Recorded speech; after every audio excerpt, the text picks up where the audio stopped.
அதே மாதிரி உங்க எல்லாத்துக்கும் சொல்லிக்கிறேன், நீங்க எப்படி இருக்கீங்களோ முன்ன எப்படி இருந்தீங்களோ அதே மாதிரி தான் இருக்கணும். அதே மாதிரி இருந்தாதான் மக்கள் உங்களை மதிப்பாங்க. புரியுதுல? தயவு செய்து யாரும் பதவி இருக்குங்கிற கலைக்கு ஏற்றிக்காதீங்க.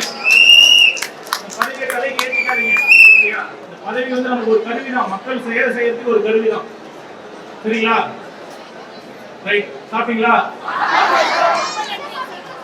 எல்லாத்துக்கும் ஒவ்வொரு பேரூர்லயும் நகரத்திலயும் ஒன்றியத்திலயும் கிராமத்திலயும் கிளையிலையும் எந்த அளவுக்கு நீங்க ஒர்க் பண்ணிருக்கீங்க நான் பார்த்தேன். நானு யோசிச்சு பாருங்க, 2.5 வருஷம் தான் ஆச்சு நம்ம கட்சி ஆரம்பிச்சு.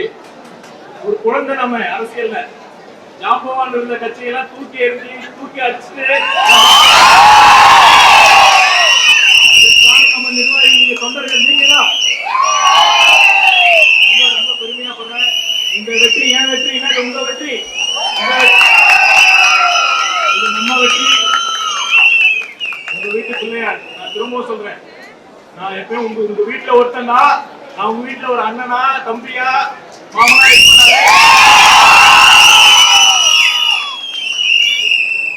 ஸ்கூல்ல என் கூட எல்கேஜில இருந்து படிச்ச பசங்க தான், என் ஃப்ரெண்ட்ஸ் தான் வந்து அரசியலுக்கு இந்த தேர்தல் அப்ப லீவ் போட்டு வந்து எனக்காக வேலை செஞ்சாங்க. அதனால மனசை மறக்கிற ஆள் நான் கிடையாது, தலைவரும் கிடையாது. சரிங்களா? ஜெயிச்சது இது ஆரம்பம் தான். அடுத்து 25 வருஷத்துக்கு நம்ம திட்டமிட நம்ம தலைவர் நிரந்தர முதலமைச்சரா இருக்க போறாரு. அடுத்து வரப்போறது உள்ளாட்சி தேர்தல் வரப்போகுது. அதுக்கப்புறம் திரும்பவும் நாடாளுமன்ற தேர்தல் நடக்கும், திரும்பவும் சட்டமன்ற தேர்தல் நடக்க போகுது. வெற்றியில ஆணவம் இருக்கக்கூடாது, பணிவு இருக்கணும். சரிங்களா? நல்லா புரிஞ்சுக்கங்க. வெற்றியில பணிவு இருக்கணும், பணிவா இருக்கணும், தன்மையா இருக்கணும். அதனால சில நிகழ்வுகள்லாம் நடந்தது, அந்த மாதிரிலாம் நான் சொல்ல விரும்பல. நீங்க பாத்தீங்கன்னா பொறுப்பு, இது வந்து எம்எல்ஏ மினிஸ்டருங்கிறது தலைவர் சொல்லுவார், இது பதவி இல்ல, இது பொறுப்பு. நல்லா புரிஞ்சுக்கங்க. நீங்களும் நாளைக்கு உள்ளாட்சி தேர்தலில் ஜெயிச்சு நீங்களும் ஒரு நிர்வாகியா ஒரு வர போறீங்க. நல்லா புரிஞ்சுக்கங்க, இது ஒரு பொறுப்பு தான். மக்கள் நம்ம ஜனநாயகத்துல யார் முதலாளி?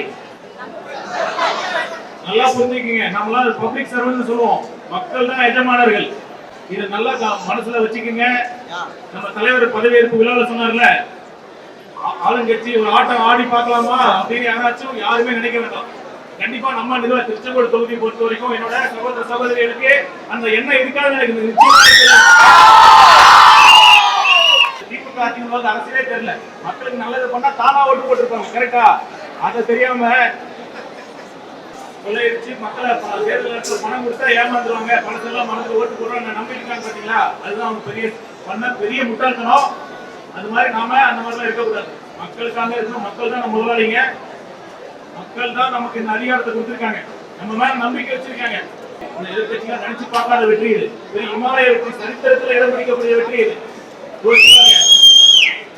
70 வருஷம் பாரம்பரியம் மிக்க ஒரு கட்சி, இன்னொரு கட்சி அதோட சீனியரான கட்சி, இதெல்லாம் இருந்து இவங்கெல்லாம் எவ்வளவு பணம் கொடுத்தாங்க யோசிச்சு பாருங்க. 2000 ரூபாய் 1000 ரூபாய் இதெல்லாம் தாண்டி நம்ம மக்கள் ஓட்டு போட்டுட்டாங்கன்னா இது எதை காட்டுது?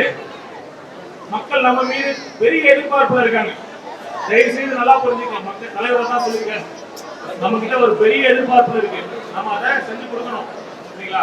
இந்த பொறுப்புணர்வை நீங்க உணர்ந்துட்டு நம்ம எல்லாம் இப்ப ஒரு முன்ன வந்து பதவி இல்லாம போய் செஞ்சீங்க. நம்ம டிவிக்கே தான் பதவி தேர்தலுக்கு முன்னாடி 20 வருஷமா நம்ம மக்கள் பணி செஞ்சுட்டு இருக்கோம். இப்ப நீங்க தைரியமா கர்வத்தோட சந்தோஷத்தோட நம்ம செய்யலாம். செய்திகளை உடனுக்குடன் தெரிந்து கொள்ள கீழ்கண்ட கேபிள் மற்றும் டிடிஎச் நெட்வொர்க்குகளில் எம்நாடு செய்தி தொலைக்காட்சியை காணுங்கள். பாதகம் செய்பவரை கண்டால் நாம் பயம் கொள்ளலாகாது பாப்பா. மோதி மிதித்து விடு பாப்பா, அவர் முகத்தில் உமிழ்ந்து விடு பாப்பா. அண்மை செய்திகளை உடனுக்குடன் தெரிந்து கொள்ள இணைந்திருங்கள் எம்நாடு தொலைக்காட்சியுடன்.